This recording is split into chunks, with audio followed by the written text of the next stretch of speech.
revenue. That's what the law says. That's how the auctions come to be. But somehow this process has become a corruptible one through which people are able to enrich themselves. I want to start with Joseph Paddy in the studio. I mean, you speak for Guta, so your members are bringing things through the ports all the time, including vehicles. Yeah. Explain to us how this system has been corrupted. Yes, thank you very much once again to your viewers and your listeners. It's true, auction is by public sales of property, of goods. Yes, and we have forms of auction, bidding, tender, some by sealed bid, but that's not what we see.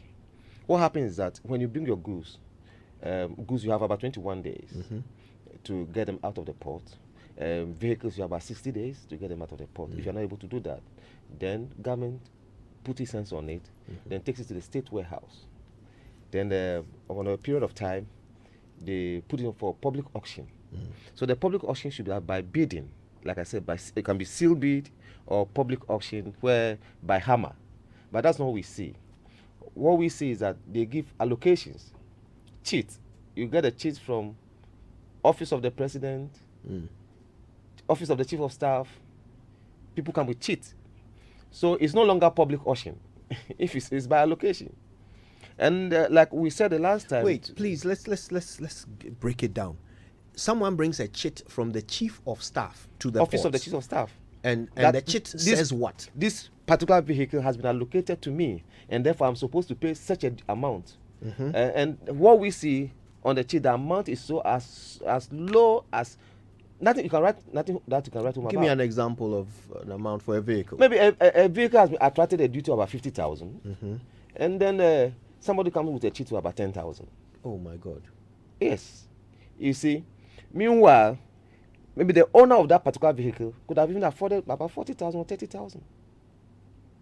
And one of the areas too that people abuse is that maybe the owner himself will be asked to let your goods go into demurrage, and then at the point of sales, it will be sold back to you at a cheaper cost, at the detriment of the government. So it happens. It works, and that is what is happening in the country. And government is losing so much revenue in that area, in that direction. It's not only in vehicles, in goods. But reading the ISO letter, he is saying we should halt the activity of auction. There's another challenge in there. Some of the goods are perishable products. So what do you do to those ones? So we should be looking at those areas. Yes, because the goods that have been seen, some of them are perishable. So maybe they have expiring date on them. So those ones, the prosecutor must come again and see what they can do about that area. Yes. But talking about what they can do, is it also because of the investigations necessitating? Because if you're going to be selling while investigations are ongoing, wouldn't that affect the investigations? So what about when you lose those products, when they are going to be expired? That's what I'm saying. We should look at that. Maybe we should, fast track the investigation. Exactly so. If that will work out. But I think they've done something. Inquisitor even came out this morning with a certain type of investigation that they've done.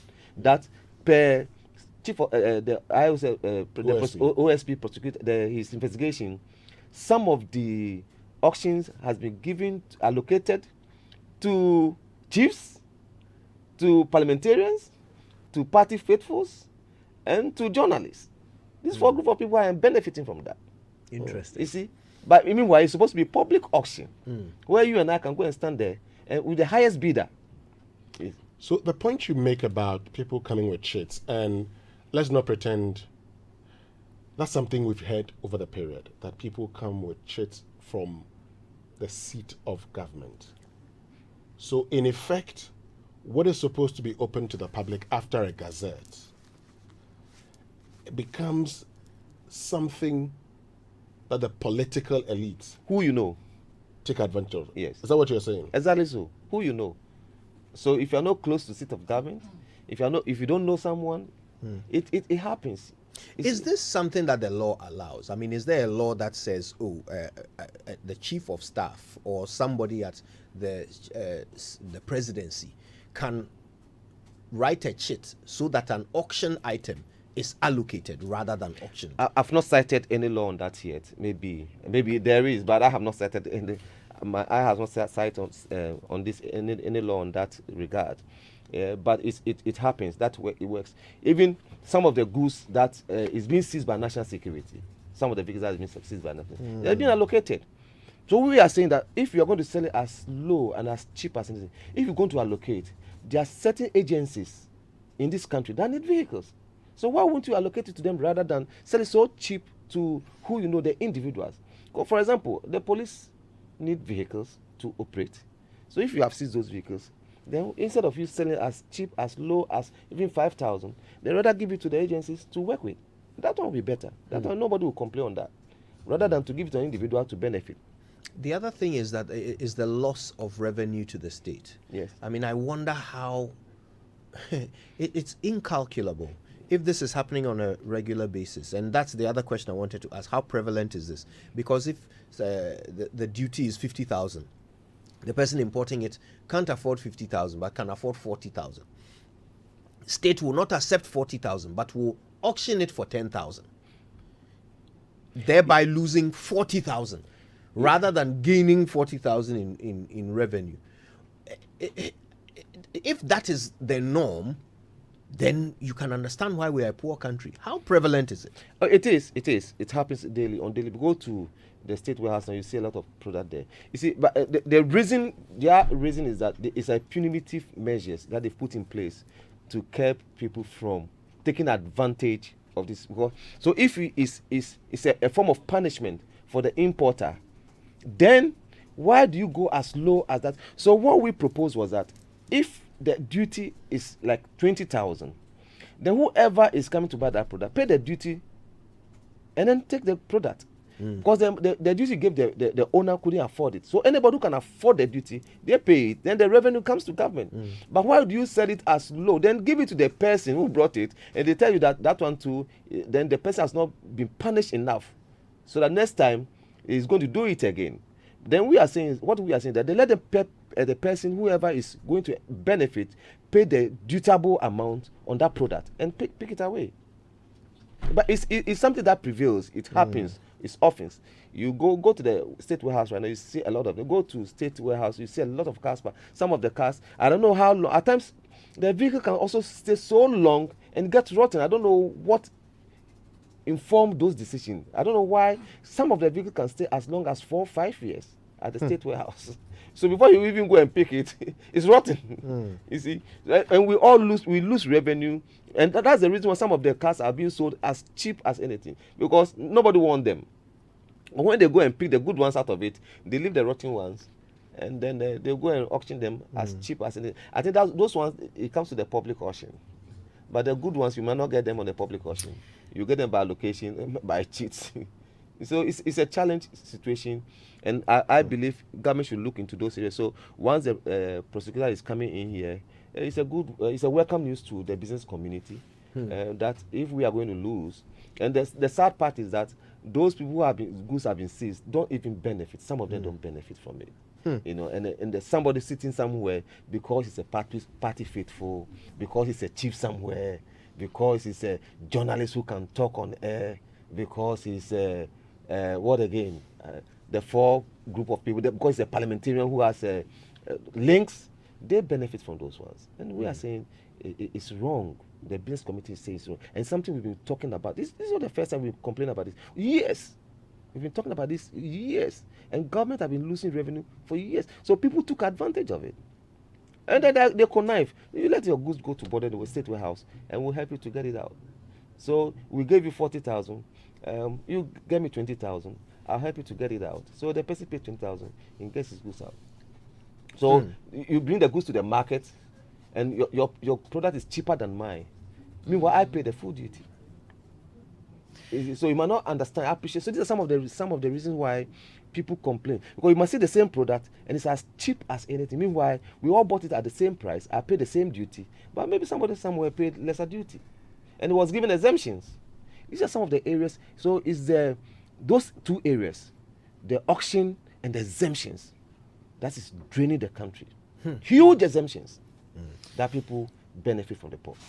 Interesting. You know, Kojo, this issue of auction came up, I think, about 2 years ago when we did something and got, when I say we did something, there was a report on it. We got some responses from the GRA then. And we were made to understand that apart from Customs Division of the Ghana Revenue Authority, no one else has the power to fix prices for auction vehicles. And again, the understanding was that when people come from the Chief of Staff's office or the presidency, it's a recommendation. It's not to say, give them the vehicle. And the chairman of the board of the GRA, I remember at the time, Professor Stephen Adai, had said that he was going to alter, they were going to make changes. So it's a bit surprising that even after all those promises that were made to us, we are still 2 years on, we're still having this conversation, even with the investigations that Imani has done. It's clear that corruption is still very high at the ports, with vehicles auctioned the way that they are auctioned. I know Kwete Nate did an investigation on this scam, this sham. In fact, his investigation focused on an officer at the presidency who was named as the main person issuing these chits for politically exposed persons. And we got sued. Joy got sued for it. The case is still on trial. Judgment is pending. But yeah, clearly, when you fight for corruption, corruption fights back. All right, listen, this is your show. I want to hear from you. Okay, I wonder if you have examples. You know us, we like examples. When we're talking about corruption, the first thing you want to know is how prevalent is the problem. So I want to hear your examples. Okay, call us and tell us. Do you know of anyone who has tried to bring in a car, worked hard, made money, importing their dream car, and then all they hear is that the car has been allocated to someone? Have you heard of such stories? Or have you heard of someone who has managed to bring in his vehicles and paid a fraction of the duty just by doing some connection with someone to get it, brought in through this fake auction process? I want to hear your experiences. It doesn't have to be a vehicle. Any goods at all that are brought through and end up being released from the port through auction, fraudulent auction. I want to hear your stories. 0302 216 541 055 1111 997 0302 216 541 and 055 1111 997. We can go to Accra for our first call. Ro, good morning. Hi, top of the morning to you, Kojo. Thanks for calling us. Sure, it's been a while. It has. Good to hear from you. Yes, sir. Bro, listen, I am shocked though that the SP is going into auctions to determine corruption. Come on, are we serious? Mother, there are things in this country. Are they telling us that they don't know the things at the port? Listen, you put that auction thing on the side. Give it to Tiwa at the wherever she is, or the CID. Just give the auction side to the CID or the TY's division to do the auction bit. The SP must go to the ports, one from the Togo border, and then from the Tema side of things. They should stop using this auction thing to play us about. They know, master. They know the taxes they've been evading every single day. They know there's a custom man there. Your studio to Aloboshi. Oh. He's there. They know him. Wait, Charlie, violence. But I get your passion. I understand how serious the problem is, and you are right. We need to put all eyes on the port. That's what we've been saying. Thanks for sharing. Let's go to Dansuman. Hi, Kwabena. Do we have Kwabena from Dansuman? Or Kwame from Dansuman? Hi, is this Kwame from Kaneshi? Yes, please. Oh, there you are. Hi, Kwame. Good morning. Good morning, Kojo. I think you guys are forgetting one thing. I believe that if you look at customs own regulations, they are not supposed to sell the items below the duty. But when these politicians come, they just come and pick it up and go. Nobody can stop them from doing it, unless, of course, they are exposed. And if you get the names of those who benefit, you'll be surprised. You'll be surprised. Thank you very much. Thank you, Kwame. I mentioned a case earlier that has been brought against Joy for an investigation that we did into this same matter, and the officer at the office of the president who sued us is Frank Asiedu Bekwing. Yeah, that's the person who sued us. Okay, then let's get back to the lines. Kwabena is in Dansoman. Hi, Kwabena. Good morning. Right. Good morning. Thanks for calling. Yes. Look, I imported a car into the country during the NDC time. I forfeited it because I could not, pay for the duty. You see, I'm so surprised that the OSP is rather focusing on the customs other than the presidency. Because the number of kids they issue from the presidency, from the chief of staff and the allied staff, is so much. The I think custom even had just 10% of the auction vehicles, where about 70% goes to the state. So I don't know why OSP will not focus on the presidency rather than the customs. Because customs has a very little percentage to do. And to be frank, I have been to Tema and I've been to Dabala Junction. The cars are even there rotting. Cars have been kept there rotting. Right? And you think that when they giving these cars to people to buy at 5,000 or 10,000, it will not help the government? You think it will not help us? Yeah. You go, make a trip to the place and go and see the number of cars that are there rotting. So OSP should focus rather on the president, not on the customs. Not the customs at all. Interesting. Because customs has a very little percentage that they take. Thank you, Kwabena. Thank you. Let's go to Tantra Hill. Hi, Richard. Good morning. Hello. Good morning, Kojo. How are you doing? Yeah, we're not bad. What's your story? Kojo, this situation is an old age problem. Way back around 2007, thereabout, custom officers could just go to the port, drive cars out of some of these auction cars out of the place.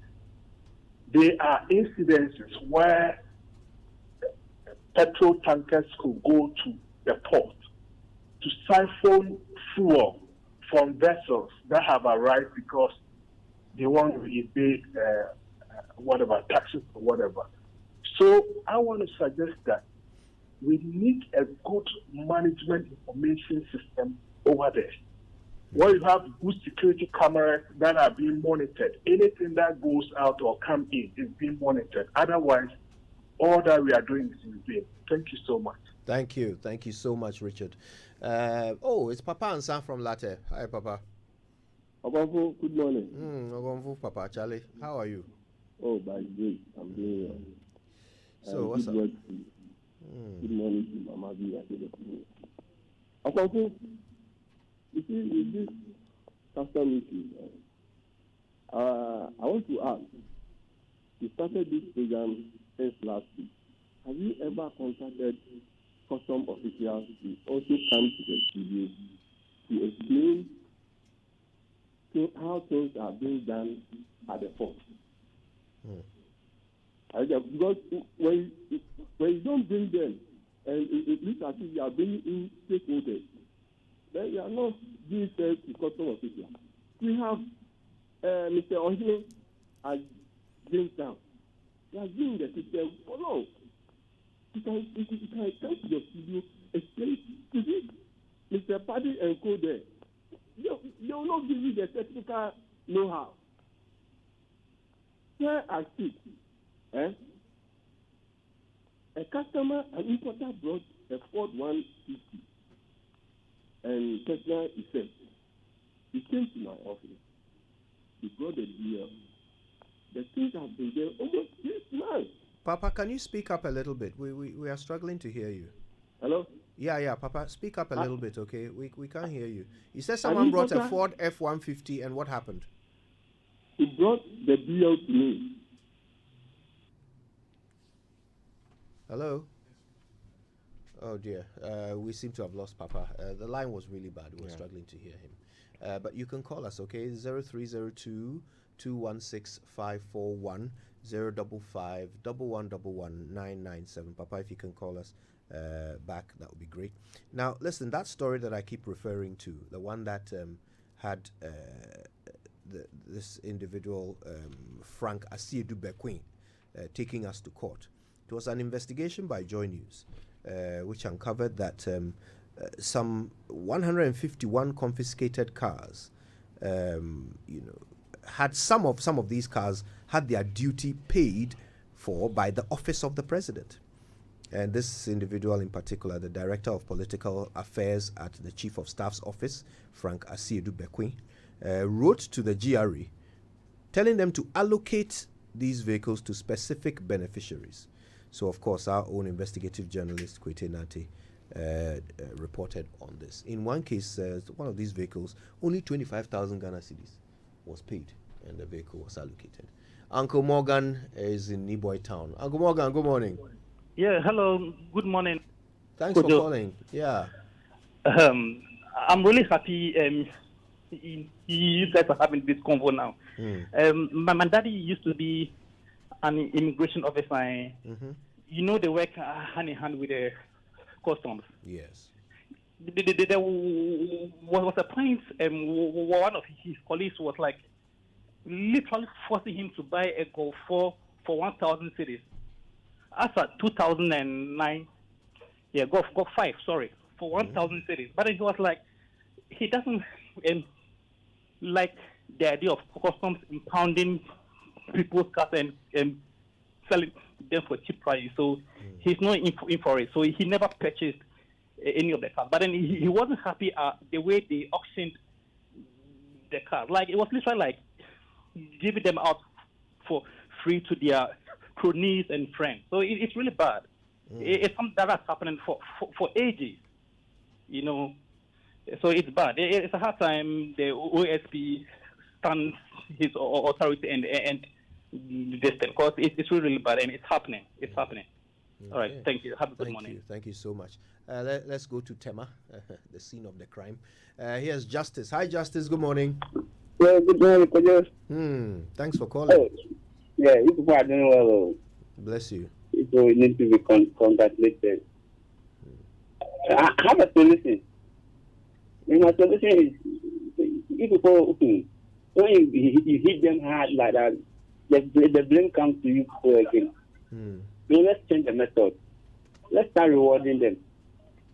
All the government institutions who are not performing, we should start rewarding them. The chief executives and the CEO, if you are not performing, we should reward you.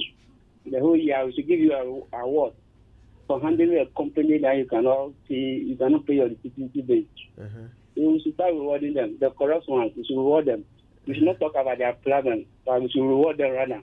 Then they will see their shame. I don't know why I like this idea. Philip is in Tema. Hi, Philip. Good morning. Yes, sir. Good morning. Your thoughts? Yeah. So let me tell you what happened to me in 2016. I'm a clearing agent, actually. Right. Okay. So a client brought in a Jeep Wrangler in 2016. It took him time to raise the duty. By the time the duty, he raised the duty, the vehicle had been gazetted. So we had opportunity to raise a draft on the duty, and we deposited it with customs, meaning we must be given first option to clear. We are ready now. Before we deposited a draft 2 weeks ahead, before we realized someone had gone in to clear the car. How much did the person pay? Less than 9,000. The duty we had to pay was almost 27,000. Someone had paid less than 9,000 to clear the car. How does this happen? It's a syndicate. The officers at the auction units and those that are politically linked, it's a syndicate. It's terrible. It's terrible. Thank you. Thank you for sharing, Philip. Wow, this thing is so widespread. Chris is in Nungwa. Hi, Chris. Yeah, Kojo, good morning. Good morning. Kojo, car thing that you're talking about, it's very serious. Have you seen a custom officer driving a rated car before? Because they don't pay duty on the cars themselves. So it's hard time. We have to see to it that everybody is treated fairly. You see a young officer who just finished school, has a police car which you think he cannot afford, but because they don't pay duty, they will go and confiscate the good car and allocate them to themselves. I think you people are doing a good work. They should look to it. Thank you. Thank you, Chris. It's our very own Bishop from Asante Mampong. Hi, Bishop. Good morning. Kojo, how are you? God is in control, Bishop. Your motivation for this morning, I heard you talking about Madame Linda Ford. Mm-hmm. Oh, you know her? I know, she taught me guidance and counseling. I think she's the one who is, she's now Professor Ford. That's correct. Linda Chama Ford. Yes. Yes. So she's a good woman. Kojo. Yeah. Auction. I think the special prosecutor has to extend his investigation from the port to the organizations where they auction government vehicles that are still roadworthy, and they will be auctioned. The government vehicles that are used for the work, they will auction them, and the department organization will be denied.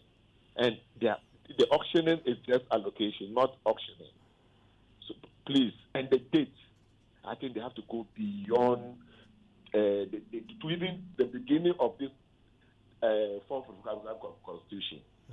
And then we'll see that people are riding in certain vehicles that they bought for peanuts. And they will say, those of us who don't have, we've not worked hard. Please, I think you have to extend it. It's so serious. Yeah. Thank you, Bishop. Bishop was our last caller for now. So now you get it. You see how widespread it is. You open the phone lines for just a few minutes. Several people have experiences to share. It's just happening on a daily basis. Okay, turning our ports into a massive loophole through which the wealth of the nation is leaking away. How do we close this loophole? When we come back, that's our focus. Stay with us.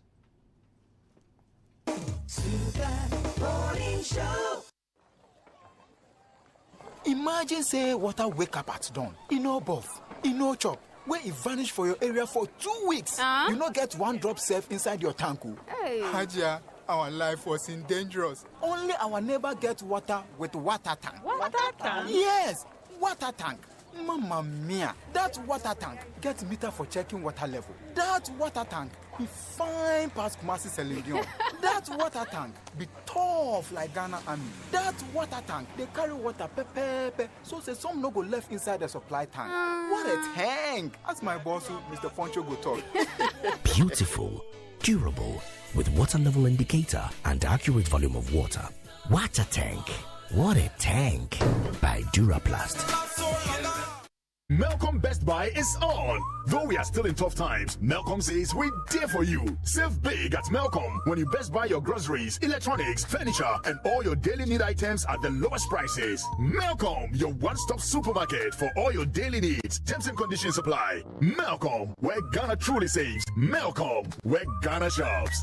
Many years ago, a promise was given. Through the years, that seed blossomed to become Roverman Productions. And now, 14 years on, we bring you our 50th play. An original Ebo White play, He Said, She Said. Ma, darling, am I disturbing you? Of course not. He Said, She Said. Social media just... Look, we talk later. You came in at a very bad time. I came in at a very bad time. When I came in, I asked, darling, am I disturbing? And you said, of course not. Do you remember? He said, she said. Leave me alone. When I'm done here, I will come to bed. Ma, do you still love me at all? He said, she said. Shows at the National Theatre on September 3rd, 4th, 10th, and 11th. Time, 4 p.m. and 8 p.m. each day. Rate 100 Ghana Cedis. Tickets available at *365 *535 #. And Shell Shops at Airport, East Legon, Dansuman, and Tema Community 11, Joy FM, Haju and Bajuna Total, and Frankie's Osu. Proudly sponsored by Gino Tomato Mix, TFHO, GHQR by Gibbs, and A&E Laboratory, and partnered by National Theatre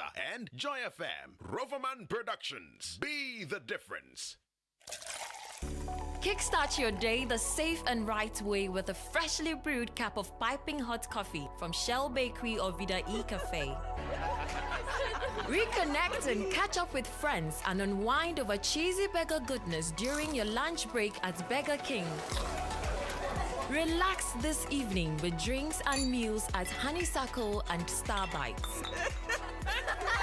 Relax and enjoy the perfect weekend plan filled with fun, food, and family at KFC, Burger King, or Starbites. Refuel your energy at Shell and let your adventure drive you on this road trip. Take a break at any of our Shell stations and enjoy any of these great offers from our partner restaurants. Shell, go well. I've been everywhere and anywhere I go. Fortune rice. It needs just a little water. The greenstone stick and the aroma and taste are delicious. Fortune rice, always on point, just like mom. Now introducing Fortune Emuka, your tasty Ghana rice for all your rice meals. This advert is FDA approved. Just like mom.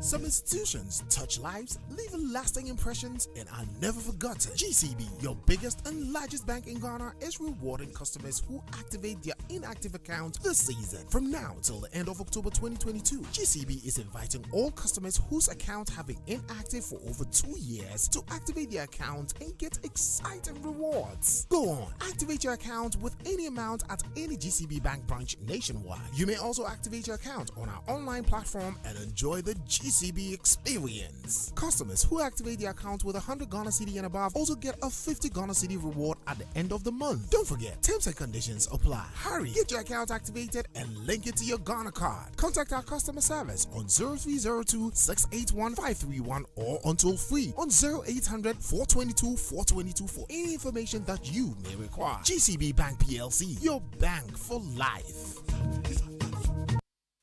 Whatever it is, make it MasterCard. Switch to card for all your payments. Make it MasterCard when creating memories with those you love. Make it MasterCard when streaming your favorite music album or TV series.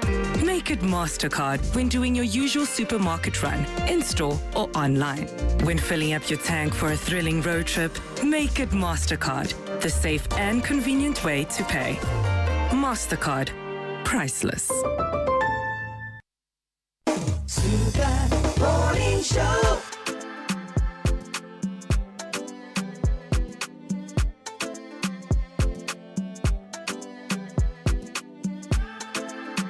Coffee in your cup. Enjoy on the set. The Super Morning Show is always the best bet on Joy 99.7 FM. You're welcome back. It's the Super Morning Show, and of course today our eyes are on the ports. So much of our nation's wealth is being siphoned through corruption, and the special prosecutor is now interested in looking into the auction of goods and vehicles, and how that is a means through which people are enriching themselves. And the stories are shocking. I mean, just imagine it. You have worked hard to import your vehicle. It's come. Then they say, come and pay import duty. The amount is one you can't afford. Maybe you can afford, something close to that amount, but not the full amount. So as a result, your item gets confiscated, and then it is auctioned for a fraction of the amount that you couldn't pay. A fraction of it to someone else. So one day you are walking around and then you see your own car, the one you suffered to bring in, being driven by some politician or some politically exposed person. Just imagine that. That is the experience of many people at our ports, and today we're trying to figure out how to solve it. We've been hearing from Joseph Paddy, he's the Director of Communications at the Ghana Union of Traders Association, GUTA, and then we're going to be hearing from Kwabena Ufusu Apia. He's responsible for trade facilitation at the Center for International Maritime Affairs in Ghana, and Dennis Asare, who is a research consultant at Imani Africa. We want to look to solutions, but first, well, do people still hear the dial caller tone when they call you? MTN wants you to know that you can still bring some life to your caller ringback tone with some of your favorite music. If you enjoy high life, hip hop, Hip Life or Gospel, then all you have to do is dial star 1355 hash. It's star 1355 hash. Choose from a wide range of music options, and that's it. Everyone who calls you gets to listen and dance to your favorite music too. Get a dope coloring backbone today and enjoy live only on MTN. Now, Kingdom Books and Stationery says go check out their website, kingdomstoreonline.com. Buy whatever you like, pay via Momo, and they will deliver to you in good time. If you live in Accra or Tema, delivery is free. Terms and conditions apply. At Kingdom, quality and affordability are their hallmarks. Charlie, you know everywhere make hot. The beer is shit. But still, man, for enjoy regardless. So grab your favorite Bigu drink from Twellium Industrial Company Limited, producers of Venom Mineral Water and Rush Energy Drink. Guess what? Bigu drink gives you 20 bottles for a pack. Yes, no more 16. 4 more bottles for free. Obia Benyebi.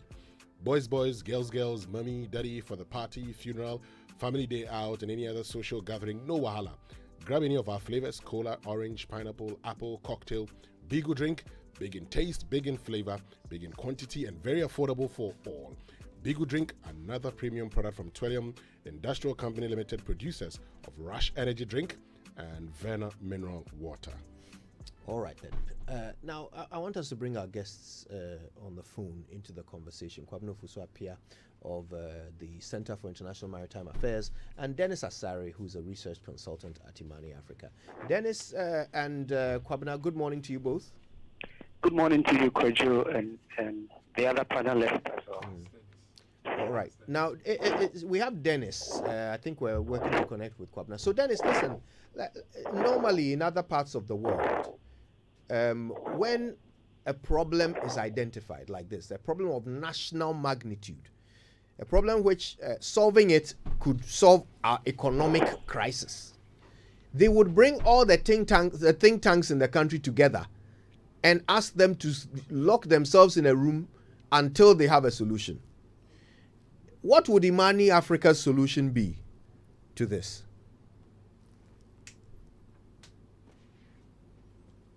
Right. Do we still have Dennis on the line? Yes, I'm here, Kojo. Good. Should I repeat the question, or did you hear it? Can you repeat for me? I lost you. So I was saying that in other parts of the world, think tanks would have been brought together, locked in a room, and told to come up with a solution to such a problem.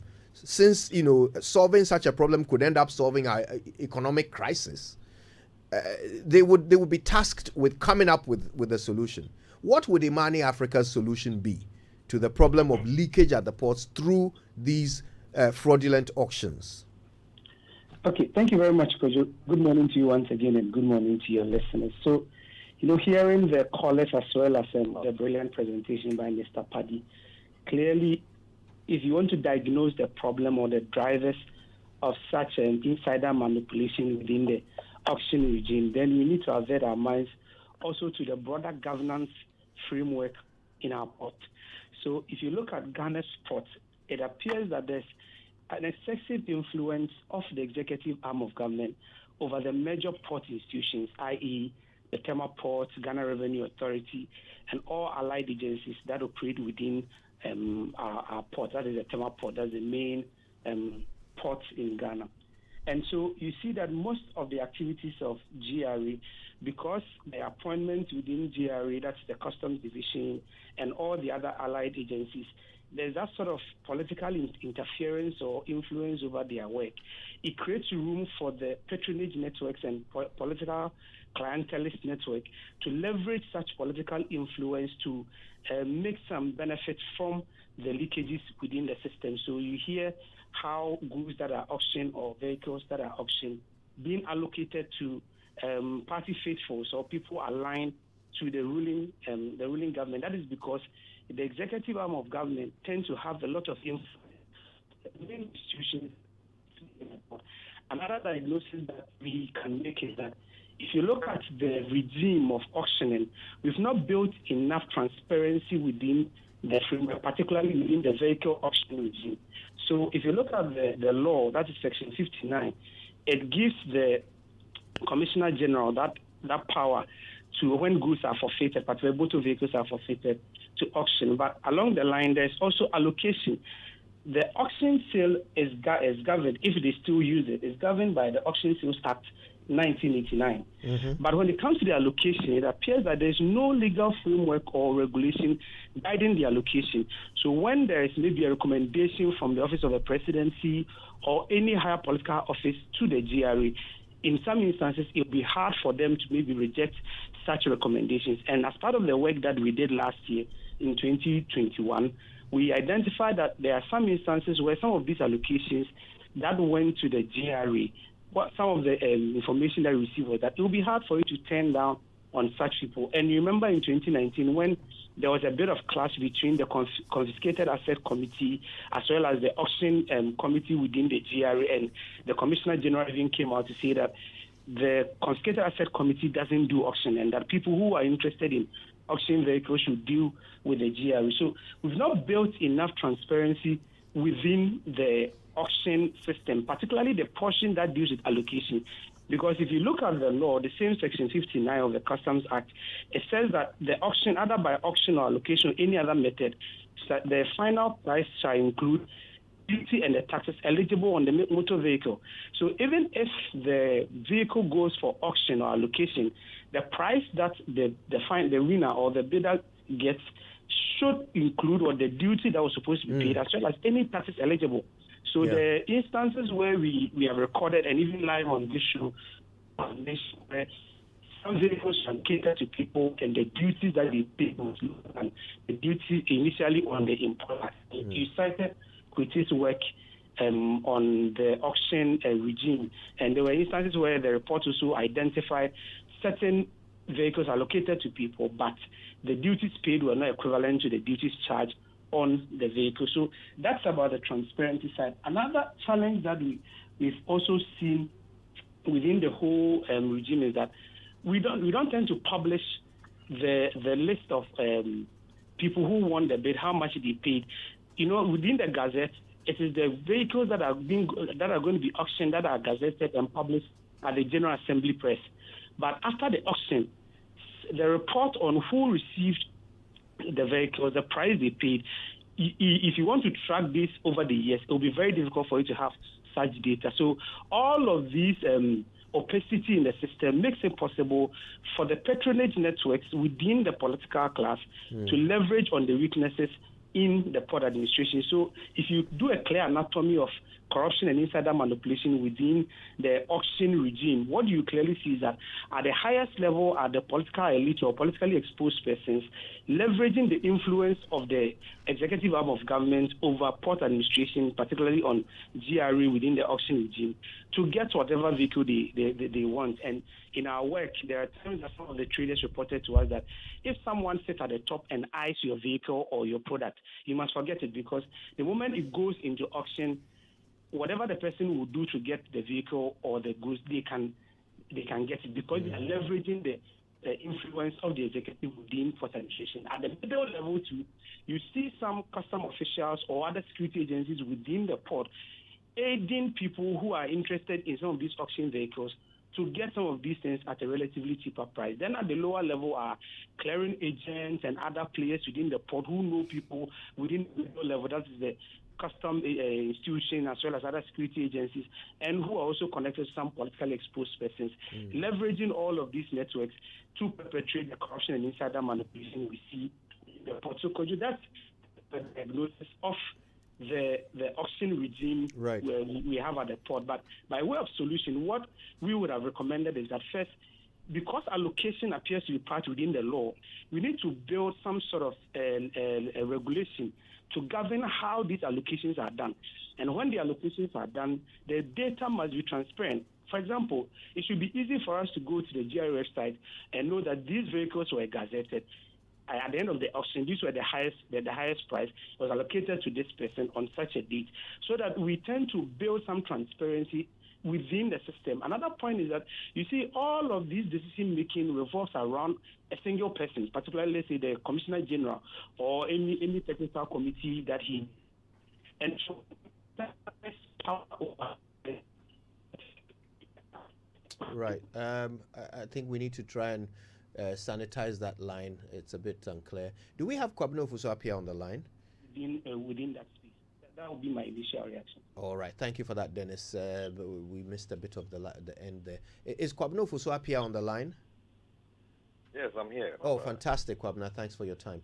So every time I talk to you, I wonder about what happens in other parts of the world, and I assume that you will have a bit of knowledge there. So in other parts of the world, where governments have this process for unclaimed goods, where the duty is owed, and so the goods have to be auctioned.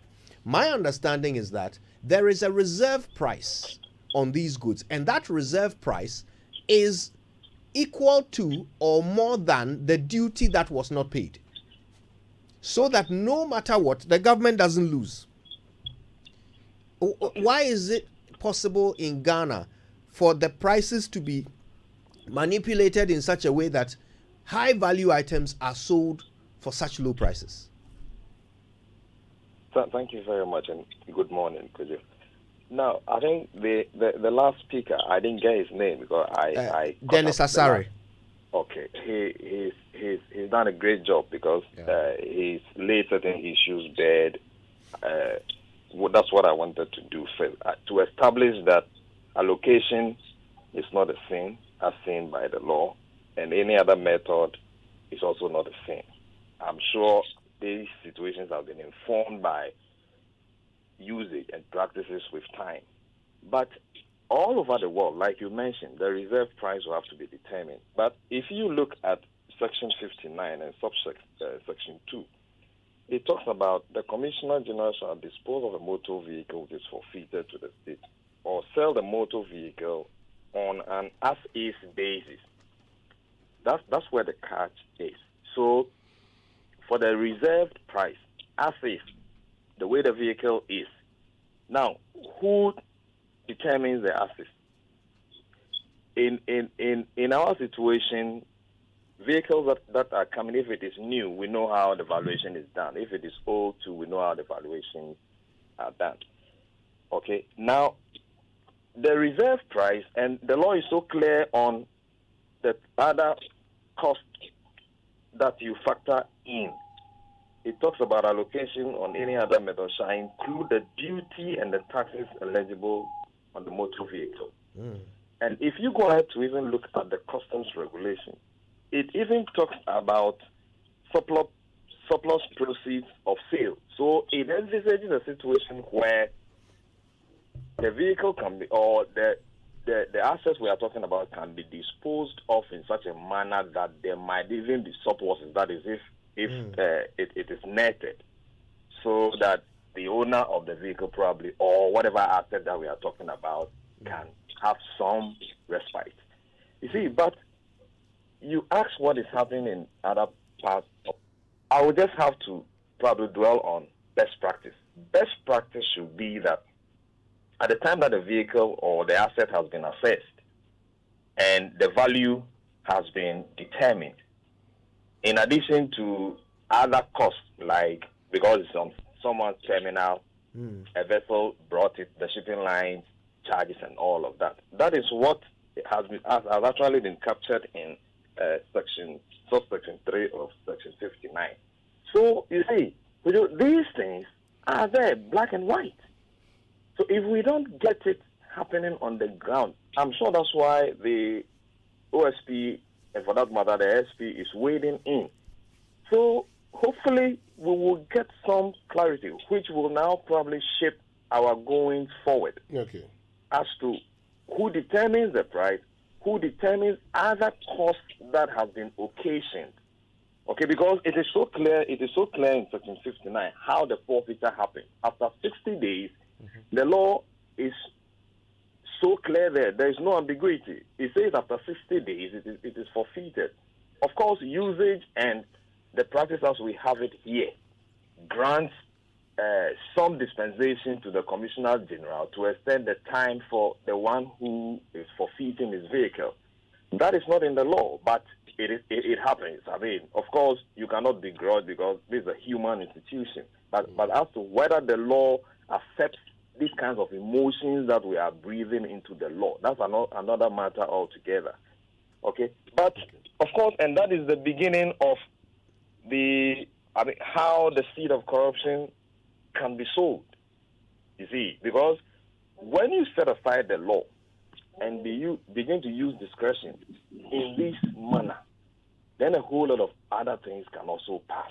Okay.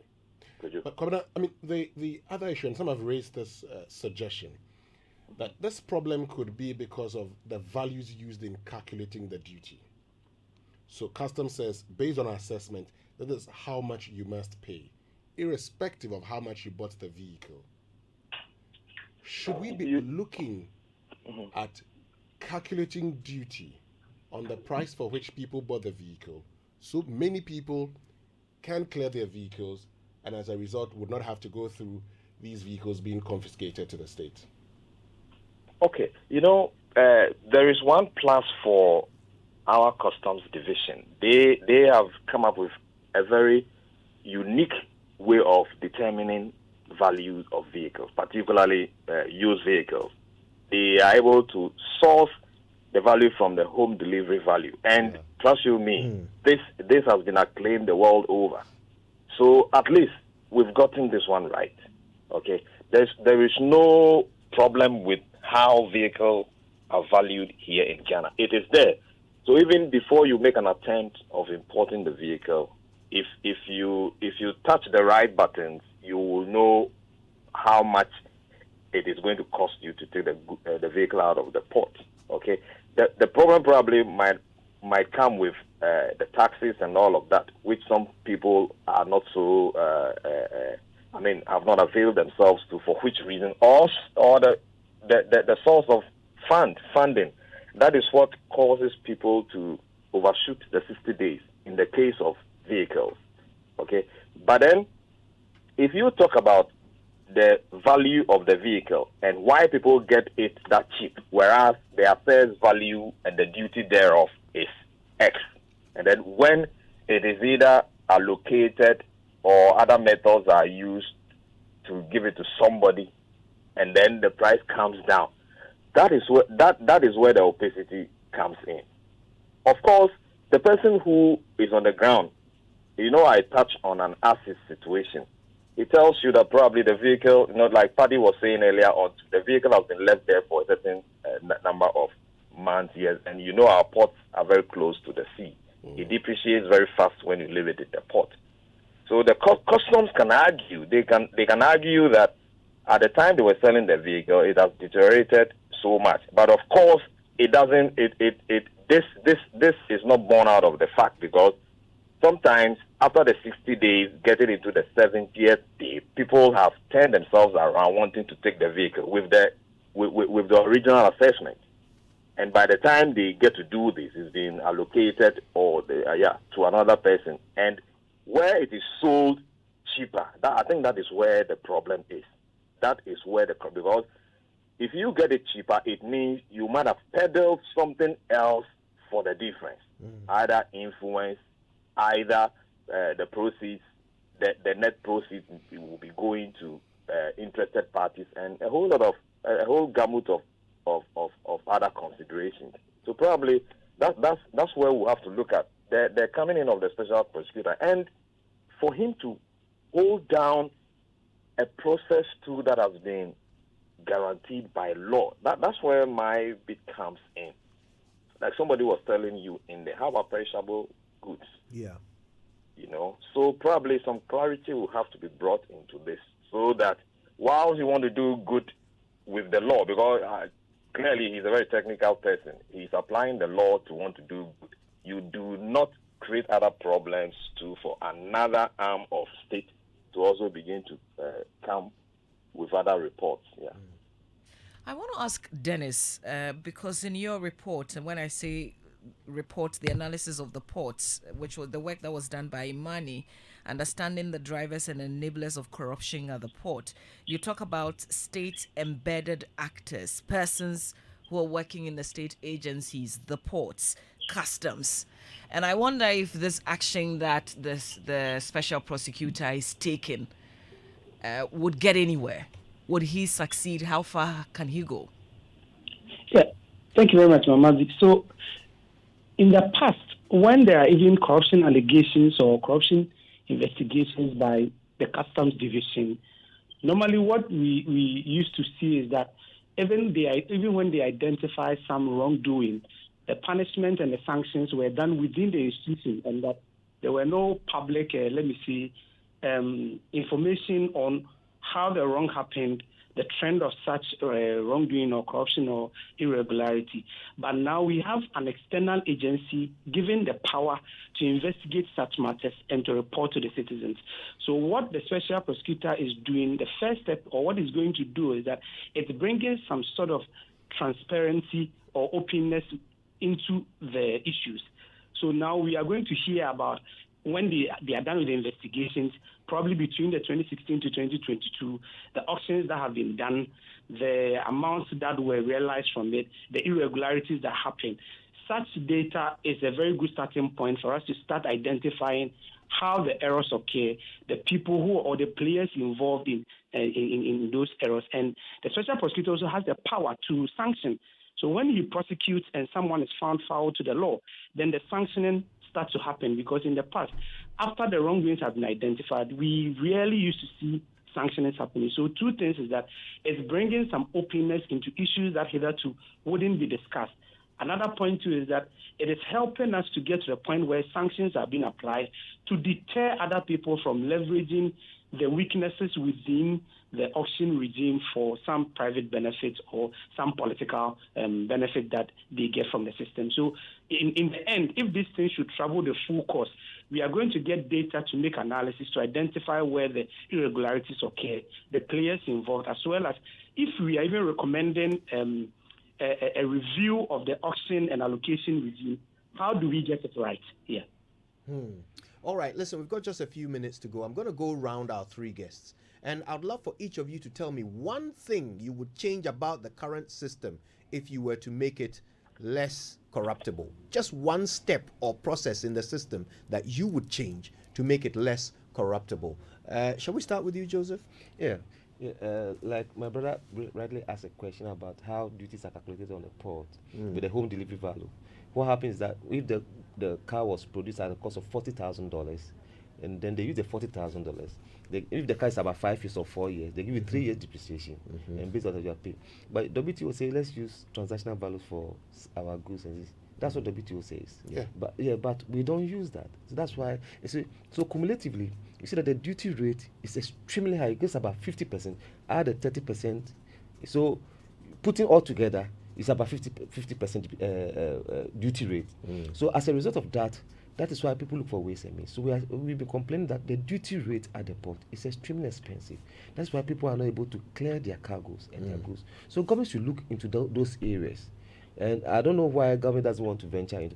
Because if I buy a car for $2,000, you can determine this from abroad, even with the auction houses there. But no, say no, we are going to use home delivery because as at the time of production, it was $30,000. So based on that, we give you 30% depreciation and you pay. So it's still on the higher side. So we should look into those areas. What can we do to make our port very competitive?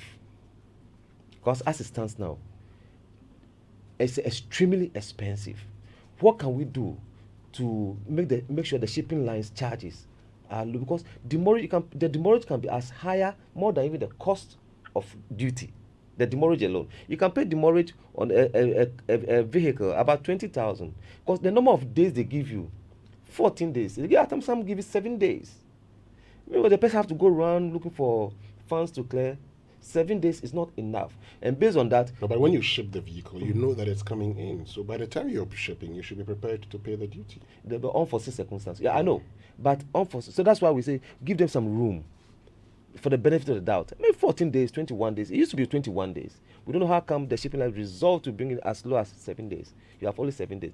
So the person with another 7 days, so you are paying demurrage on 7 days. And the calculation of even the cost of the demurrage, that's what we're talking about. If it can be reduced. Because the cost of demurrage might even be more than the cost of the duty. So the shipping line is even getting more than the Ghana Revenue Authority. So these are some of the areas we should be looking at. Our computation of our duties at the port. If you're able to do that and we are competitive, then the compliance level will go up. But as it stands now, the duty rate is extremely high. So it makes compliance extremely difficult.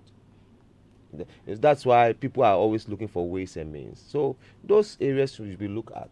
If government can look at how they can manage to bring our duty rate low, because just imagine you import a goods worth about $10,000 and you are paying duty about $5,000 cumulatively. It's on the higher side, you see, and no businessman can survive under that dispensation. So they're always looking for ways and means. So let's take care of that area. If the duty rate can come down, and we are aware. That's why in the mind of WTO, say let's use transactional value. How much you bought the item, let's based on that to calculate duty for you. So let's look into those areas, and I believe strongly that compliance will go up. And if compliance goes up, revenue goes up. All right, thank you very much, Joseph. Let's get to Dennis. Finally, Dennis. Hi. So Winston, what I would say is that what we are seeing in terms of people getting auction vehicles at a relatively cheaper price, what it clearly tells us is that there's some insider manipulation and patronage networks benefiting from the whole weaknesses in the chain. So let's bring in some transparency. The same way we gazette vehicles that are going on auction, when the auctions are done, let's publish who received it, at what price. And when we have that, what it does is that it compels the public officers involved in these auction activities to comply by the law. And if we think the Auction Sales Act is not helping, let's find a way to review the Auction Sales Act and bring in even this issue of allocation so that we have a laid down procedure for allocating vehicles and doing the auction. And at the center of this review should be publication of the auction of vehicles and the beneficiaries and the price at which they receive it. That would help advocate for more compliance with the law, rather than we allowing auctions to occur and we don't even track who gets what, how much they get it. So I will propose that let's review that act, get more stringent regulations to guide it, and at the heart of it should be transparency. Right. Finally, Kwabena. Okay. My brother, for me, my first call will be for us to amend Section 59 of Act 891. That is 59 subsection 3. We should just limit it to the auction sale. We take out allocation or any other method. That's where the problem is. See, because when you go to the regulation of this act, that is Customs Regulation 2016, Regulation 2248, and you look at sub-regulation 154, it talks about the conditions of sale. 155, I'm sure that's what John is probably is referring to. It talks about auction sales register. These are professionals doing their job. They must be allowed to do their job. You see, 155 talks about auction sales register, where what the earlier speaker talks about transparency, because the provision is here. If you take out, because of course if you do the allocation and the other method, the allocation and the other method does not find expression in any regulation. So that is the big gap that has been created. You see, so under auction sales in LI 2248, you have conditions of sales, you have auction sales register, you have auctioneer's delivery order and payment receipt in respect of goods auction. You even have sales account and commission of the auctioneer. So everything is that transparent. Why we added allocation and any other method, I don't know. That is where the problem is. I want to thank you all for your insightful contributions. Just before we go...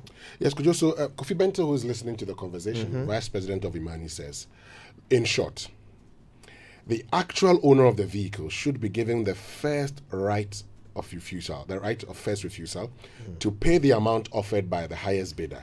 If he fails, then the vehicle may be auctioned. Right. He's saying the owner of the vehicle be given a right. If he fails to pay the amount by the highest bidder, then the vehicle be sold. Perfect. Until then? Perfect. Oh, you agree, right? I agree with that. Perfectly. I agree with that. Well, looks like there's consensus. But I believe, I hope you are getting ready for Monday. You've started shopping because we're going to close down our shops on Monday. I hope you are ready. Yes, I'm aware you want to close down your shop because of the dollar. I wish you luck. Yes. And I wish that the loss of revenue doesn't cause even bigger problems for you, because I know you are trying to solve the problem with this. It will hurt business and it will hurt government too. So, but we'll manage it and then we'll see the way forward. It's just a day. So just make sure before Friday you make your shopping. Monday you will not find shops open. Anyway, Joseph Paddy is the Director of Communications for the Ghana Union of Traders Association, GUTA. Kwabna Ufusu Apia is responsible for trade facilitation at the Center for International Maritime Affairs, Ghana, CIMAG for short. And Dennis Asare is a research consultant with Imani Africa. God bless you all. It's the Super Morning Show, and we continue after these. Super Morning Show. When the world looks at my child, they just see an energetic 8-year-old. But I see more. My Lucy is going to become captain of her school volleyball team, keep excelling in class, and do great things one day. I see a champion. So when I give her Milo with her breakfast every day, it's all part of waking up the champion in her. Don't just wake up your child, wake up the champion in her. Let Milo with Active Go and the natural goodness of malt, milk, and cocoa help wake up the champion in your child every day. Milo, energy to go further. Milo. This advert is FDA approved. Are you covered? In fact, how much do you know about motor insurance? Do you know exactly what it takes to make sure that your car is all-round covered the way it really needs to be? To make the right choice when choosing a motor insurance policy, you need to talk to the right people. Dunwell Insurance offers competitive rates and a choice of covers ranging from third-party cover, third-party fire and theft cover to comprehensive cover. At Dunwell Insurance, we delight in paying personal attention to our esteemed customers and ensure prompt payment of claims. So if you didn't know, now you know. Dunwell Insurance. If it must be done, it must be done well.